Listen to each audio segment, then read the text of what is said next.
Sunscreen inhibits the absorption of vitamin D. I have more melanin in my skin, so I don't need to wear a sunscreen. I have SPF in my makeup and I don't need sunscreen.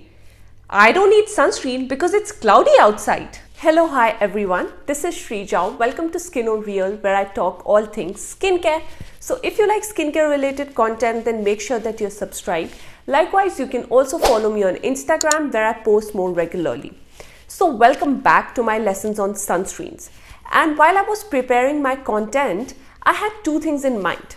Number one, I wanted to decode all the different concepts related to sunscreen, so as a consumer, you are able to make a better choice. And number two, I wanted to talk about certain statements that often creates confusion and leads to fear mongering among consumers. So while I'm done with my first part, that is my sunscreen series part 1 and part 2, it's time to address the second issue. And my skincare junkies, you guessed it right. It's time to break some sunscreen myths. The myths that make me cringe. So starting with sunscreen myth number 1. I don't need a sunscreen when it's raining or cloudy outside, or even when it's snowing. Yeah, exactly like I don't need water unless I'm dying of dehydration. Literally every time I hear this myth, I want to bang my head somewhere. Because guys, you need sunscreen every day, across all seasons, all year round and throughout your life. Literally. The thing is that those dark thick clouds can hide the mighty sun, but not its strong UV rays. Approximately 40 to 80% of the UV rays can pass through those dark and thick clouds and reach your skin, therefore causing skin damage. And when it's snowing outside, you need a greater sun protection because snow reflects approximately 80% of the UV rays, therefore increasing your chances of getting sun damage. That there is no right time to start wearing a sunscreen. The right time is now. Do not wait for those early premature signs of aging to start showing up, or even worse, signs of skin cancer, because sunscreen is really important and it is probably one of the best things that you can do for your skin. Moving on to myth number 2. My sunscreen is very heavy, so I just use like a tiny amount and I'm fine. First of all, sunscreen is not a moisturizer, so please don't treat it like one. It is not a cosmetic product. In US, sunscreen is a drug, so please treat it like one. For instance, if a physician prescribes you a vitamin D supplement and you're supposed to take a sachet of it every day, but for some reason you think that the consistency of that vitamin D is too thick and you just end up taking half of it. So will that be enough for your body? I don't think so. So think of sunscreen in the exact same way.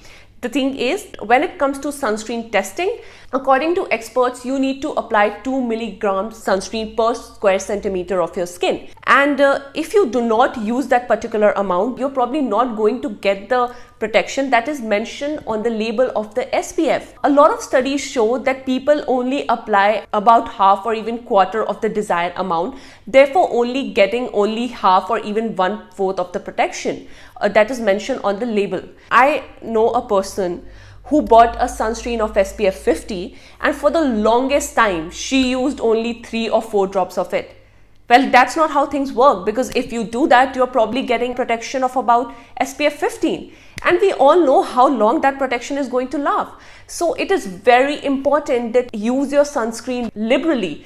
I always follow this guideline while applying my sunscreen, and it has really helped me. So I always use 1 shot glass full for my entire body and half teaspoon just for my face. Applying a SPF that is higher is important, but using a sunscreen liberally is even more important. So please keep that in mind and always apply your sunscreen liberally. Don't treat it like any other skincare product. Moving on to myth number 3. I have SPF in my foundation, primer, BB cream, CC cream, or do I still need to wear a sunscreen? Well, yes, until and unless you are willing to apply 7 times the amount of foundation or the primer or the BB cream or the CC cream that you would normally use, and 14 times the compact powder that you would use in your real life. Don't be shocked, let me explain. The thing is that even here, 2 milligram per square centimeter of the skin rule applies, and in normal day-to-day life, nobody uses that much makeup. Well, unless you're someone who likes that cakey look. But I hate it. I don't know about you. It's personal choice. It's really a waste of money. So it is very likely that the SPF that you have in your makeup is not enough to protect you. Moreover, the other day I was going through some of the SPF ratings and ingredients that were used there in my makeup product, and what I realized was that they are not broad spectrum. So while they might give you some protection against those UVB rays, they are not going to protect you against the harmful UVA rays. So it is always a good idea to layer your makeup with a good sunscreen. For instance, if you're using a foundation that has an SPF of about 15, you need to reapply it in like about an hour or so. But you're not going to keep reapplying your foundation, right? So it is always the best idea to keep your sunscreen separate from makeup to get the full protection. The next myth is, and this one is very popular in India, wherein one believes that people with darker skin tone do not need sunscreen. Okay, this myth stems from the belief that people with darker skin tones have large amounts of melanin production in their skin, which often as a natural sun protectant. For those who don't know, melanin is that substance in our skin which gives us pigment and is also responsible for protecting us from sun damage. But it is not a sunscreen, and there are two reasons for it. The melanin is not evenly distributed in your skin, and it is in no way can act as a UV protected blanket. And another thing is that the melanin in your skin can only provide you about SPF 10, 13 or probably even less. And that we all know is much less than the amount that is required to protect your skin. So guys, melanin is not a natural sunscreen. So please always use a properly formulated sunscreen for your skin, no matter what your skin color is, because you need to protect yourself from the sun. Now it's time for the final myth, and that is sunscreen inhibits the absorption of vitamin D into our skin. Well, yes and no, because in a way, sunscreen does block the amount of UV that is absorbed by our skin.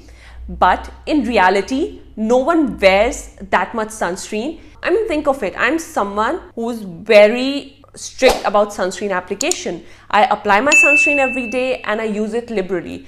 But then there are certain areas of my body where I tend to skip. Like, I don't apply sunscreen religiously between my fingers, or sometimes I forget to put it on my feet and like other small areas of my body. And more than that, the clothing that we wear is not specifically designed for protecting us from UV damage. So there's a very high chance that some of the UV rays are passing through your clothes and are reaching your skin. So in no way sunscreen inhibits the absorption of vitamin D in your body. And also study shows that you just need like about 10 minutes of unprotected sun exposure to get that dose. So guys, sun is really not the only source of vitamin D, and honestly, it is not the most ideal source of vitamin D as well. So eat a diet that is rich in vitamin D or take vitamin D supplements. Don't be lazy and don't skip your sunscreen, because vitamin D deficiency won't give you skin cancer, but definitely not protecting yourself from sun will give you skin cancer. That was it from my side. I hope you guys enjoyed this video and learned something new. Comment below some of your favorite sunscreen myths, or if you think that there's a statement which might be a myth but you're not sure, feel free to drop it down in the comment below and I will try my best to break it for you. I'll see you next time. Bye.